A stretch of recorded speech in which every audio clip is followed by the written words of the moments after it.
Hey guys, welcome to another episode of The Completionist. For this episode, guys, I am going to give you my impressions of Pax Prime 2012. Now, I know what some of you guys are saying. Pax Prime, took place about, 4 months ago, and I know, I'm a little late, getting this video out, but, I've seen other YouTubers, put up their impressions of Pax Prime, so I just wanted to share with all of you guys what my impressions of Pax Prime 2012 were like, and the things that I enjoyed about it and what I didn't enjoy about it. So what I'm going to do, guys, is I'm just going to go over on a day-by-day basis of some of the things I experienced at Pax Prime and what some of my general impressions about the entire event. So before we get started, I need to take care of some unfinished business. So Christmas has already gone and passed. And this year, guys, I didn't really get any games at all this year, but my wife really went out of her way and got me two really geeky items. One is definitely something I absolutely love. It's from one of my favorite 80s cartoons of all time. And the other thing is something video game related, but it's not a game in particular. Now, the thing that is gaming based, she actually found me a vinyl record of a Street Fighter II remix album. So I had never even heard of this before. I never even knew that they did a vinyl remix of Street Fighter II music. So I'm actually really happy, to have this in the collection. But I think the best gift that that my wife got me is that what she got me was the actual original motion picture soundtrack of Transformers the movie on vinyl. I never even had any idea that they actually did a vinyl version of this soundtrack. I thought it was only available on cassette tape. But she actually found it on eBay, and I am such a big fan of this movie, like any Transformers fan would. So I'm absolutely delighted, to have this as a part of my Transformers collection. So anyway, guys, let me basically tell you on a day-by-day basis what I enjoyed about PAX.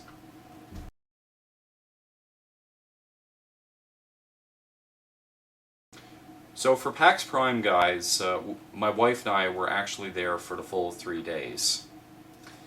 Now, one thing you got to understand is that, my wife and I are really small town folk. I grew up in a community of less than 500 people. She grew up in a community of less than 500 people. Now, this was my second trip down to the United States, and this was my wife's first trip to the United States. And, we're not really used to, big cities and, a lot of people and things along those lines. And even though we were aware of the PAX event and the sheer size of it, I don't think nothing really prepared us in a way that we didn't expect so many people there as what we actually realized. We've been to other, small little sci-fi conventions before, but they would only usually have maybe a couple of hundred people at the absolute most. But I remember, getting up Friday morning, and the event itself, wasn't going to start until like 10 a.m. But we weren't going to be the type of people that, we're going to camp out and, sit in line for like hours on end. We kind of thought to ourselves, look, we'll just like show up, maybe about an hour, hour and a half, before the event started. And, I remember, getting to the convention center and, going up the escalator and pretty much going to the staging area. And, when we walked into the staging area, we were completely bedazzled about how many people there were like standing in line. It's like the entire staging area was completely full, and we were just saying, oh my God, holy crap, like so many people here. And we knew that, that this was literally one of the largest fan gaming expos, in North America, but I don't think nothing really prepared us for the sheer size of the entire event. And, it did come to us as a bit of a culture shock that, so many people were like standing in line to actually go into this event. It was actually a little bit scary, but, it was quite wonderful at the same time. So if any of you guys have not been to PAX Prime before, I do recommend one little device that you should have with you, and that device is your 3DS. You know, basically, I had this device on nonstop all throughout PAX, and you know, when we were sitting in the staging area, you know, I decided to turn it on, and basically the street pass just pretty much lit up like a Christmas tree. You know, I barely had any of my puzzles finished. I didn't even have any of the Find My Me quests done, and I didn't have any locations in the United States marked off. I think I only had 3 provinces in Canada, you know, detected on this device. But by the end of the 3-day event, I literally had the majority of the Canadian map finished, and I had about 30 out of the 50 states from the United States. So if you're looking to fill up your 3DS with as much information as possible and get all the puzzle pieces, I definitely recommend taking your 3DS to PAX, because you'll be at it nonstop just trying to update everything and collect all the puzzle pieces. And you know, throughout the entire 3-day event, I pretty much got every puzzle filled out throughout the entire thing. Now, when the event actually started, you know, even though, you know, we got to the staging area fairly late, you know, our line was actually one of the first few lines to actually go into the main gaming hall. And you know, I wasn't really there at PAX, you know, to play demos of, you know, the newest and greatest games. For me, it was more about, you know, the experience. Just saying that, you know, I've been to PAX, and just to say that, you know, I was there, because I wanted to try to experience as much of the event as humanly possible. And even though, you know, my wife and I, you know, had done our research regarding the entire event, you know, we kind of had a rough idea, you know, everything we were going to do. You know, I can't really justify, you know, standing in line just for 2 to 3 hours just to play a demo. You know, that's not what I was there for. You know, throughout the entire 3 days, you know, we mostly went to panels and just tried to explore as much of the convention center as humanly possible. Now, we had a lot of time to kill in the morning, because the first panel we were going to go to was the Retro Game Roadshow, which wasn't until 1.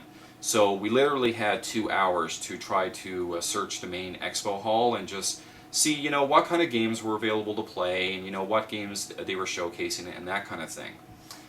But one of my main missions coming down to Seattle, as me being a fellow video game collector, is that I wanted to get to any booths that were selling games.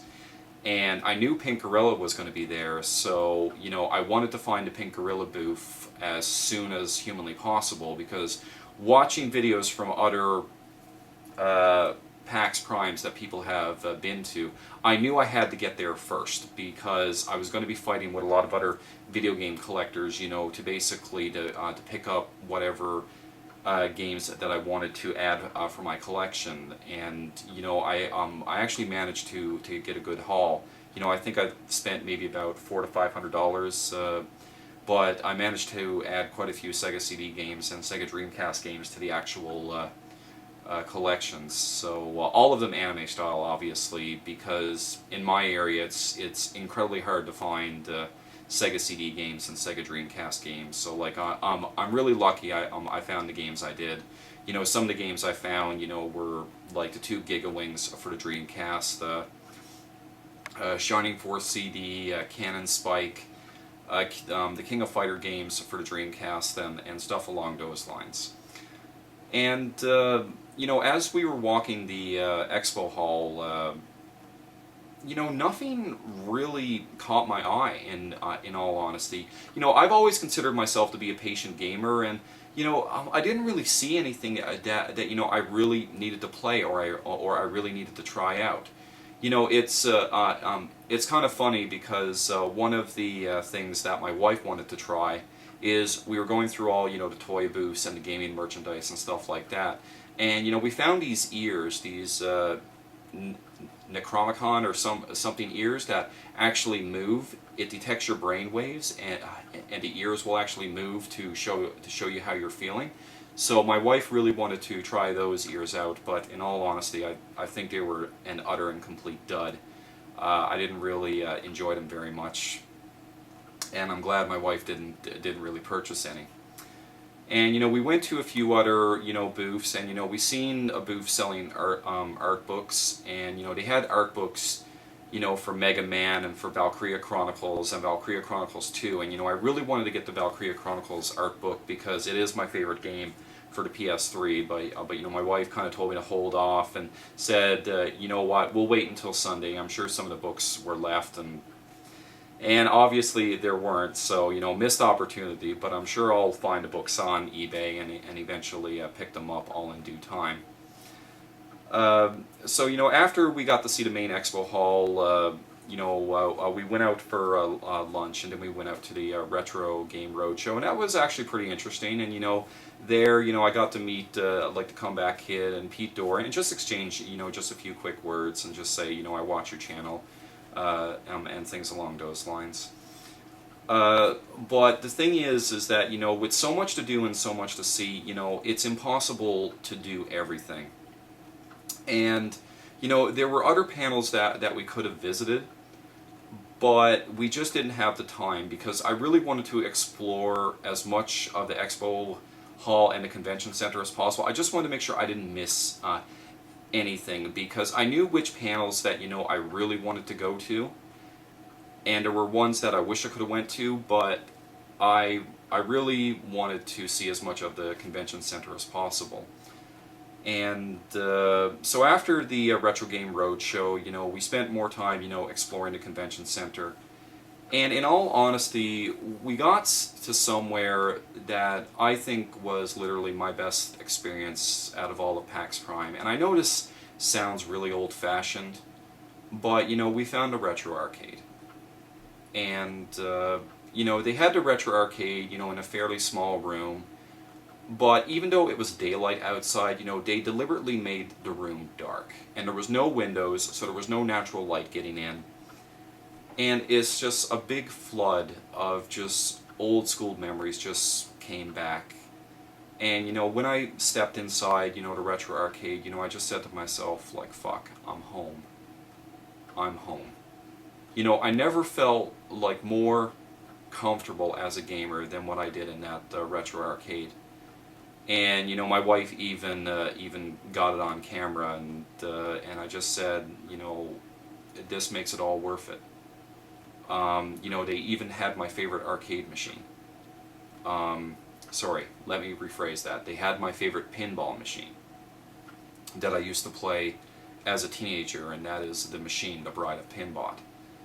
And I just seen it there, and I just absolutely loved it, and that was the game that I played the most. That it was just like reliving good memories again. And not only did I play that pinball game, I played Dig Dug, and I played Space Invaders and Miss Pac-Man. And it kind of reminded me of a simpler time. When games weren't all about graphics and high scores and being the best and that kind of thing. It really gave me an awesome feeling of nostalgia, because unfortunately there aren't really any arcades in my area anymore. And just to get an opportunity to play those classic games again honestly made PAX worth it. Like the fact that I got to see those arcade games again, and just basically before online gaming, you had arcade etiquette. Like there wasn't anybody, trying to show off. Everybody was just incredibly friendly, and just, you would take your turns playing games, and, just like being there and having conversations, and, you could really relate to everybody, in a way. And I think it was one of the best feelings of nostalgia I had in a really long time. And I spent quite a lot of time in there, maybe about an hour and a half, and I think I got on my wife's nerves a little bit just because, I didn't want to leave. But there were other panels that that we went to that evening. The biggest one that we went to on Friday was there was a panel called "Of God and Gaming." My wife is an atheist. I'm of the Roman Catholic faith, And it was something that, you know, we were interested in seeing, just to see, you know, how religion was portrayed in a lot of present day games. And, you know, they had a lot of awesome panelists, and, you know, offering their insight on the importance of religion in gaming, and how it's exemplified. And but one thing I was kind of disappointed that, you know, they were mainly focusing, you know, on the religious aspects of games like Mass Effect 3. But like, I remember, you know, a lot of the PlayStation 1 RPGs, you know, obviously like Xenogears and Final Fantasy Tactics and other games like that, you know, that obviously had very deep religious overtones. And, you know, and when they asked for questions, you know, I really wanted to get up there and ask, you know, if they felt that these PlayStation 1 RPGs, you know, kind of like helped religious storylines be positively or negatively built in video games. But I didn't really get a chance because there were a lot of questions being asked. But, you know, I'm glad one of the guys there, he was one of the last guys to ask a question, and he finally brought up those games because the panelists didn't talk about it. And, you know, after the panel was over, you know, I had to meet him, and I just want to say I'm glad somebody said it. I'm glad somebody talked about, you know, of the religious overtones in games like Vagrant Story and Xenogears and Final Fantasy Tactics and stuff like that. But overall, you know, it was a really awesome panel, and, you know, we really learned a lot throughout that entire panel. Now, unfortunately, as I said before, you know, there were other panels that I really wanted to see, but simply, you know, there just wasn't enough time. So some of the panels I wanted to see, and I'm just going to bring up, you know, my little book here, because obviously, you know, I can't remember everything. You know, some of the other panels, you know, I wanted to visit was, you know, there was one about science and controversy on internet and gaming addiction. I really wanted to see that one, and I really wanted to see the one about harassment and bullying in online games, and, you know, some of the technical solutions, because it kind of disappoints me that you know, a lot of bullying takes place in online games. So I really wanted to do that. And, you know, they even had a game show night as well, and, you know, I am a hardcore Family Feud fan, and I really wanted to go to that, but unfortunately I couldn't. You know, we just wanted to try to see as much of the convention center as possible. But we did go to the Friday night concert. We only went to the first half, though, because you got to understand the distance from Seattle to where my home is. It's a 4.5 hour time zone difference from the Newfoundland Standard Time to the Pacific Standard Time. So I'm used to being out in the Western Time Zone because I do work out in Alberta, and I work under the Mountain Time Zone all the time. So I'm used to the sudden changes in time zones. Unfortunately, my wife is not. So we really wanted to go to the Friday night concert, you know, especially to see the video game orchestra, because, you know, my wife and I were big fans of video game music, and we wanted to see it done, you know, by a live orchestra, I guess. So we only stayed for Sam Hart and the video game orchestra, but we left about halfway through after the video game orchestra was over. We never got a chance to see the Supercommuter or the Proto Man, which I hear a lot of people tell me is really good. And, you know, it kind of breaks my heart a bit, because I think the biggest thing that I wanted to see on Friday night was they were showing a film called 100 Yen Arcade, and it went from 10:30 to 12. But by that time, you know, my wife was already tired, and I really didn't want to, you know, drag her along, and I really didn't want her to travel back to the hotel all by herself. So eventually, you know, I'll either download the film or, you know, try to find it and watch it that way. I just wish I had a chance to watch it that Friday night. You know, I would have really been interested in that. So anyway, guys, that takes care of day one. So let's move on to day two.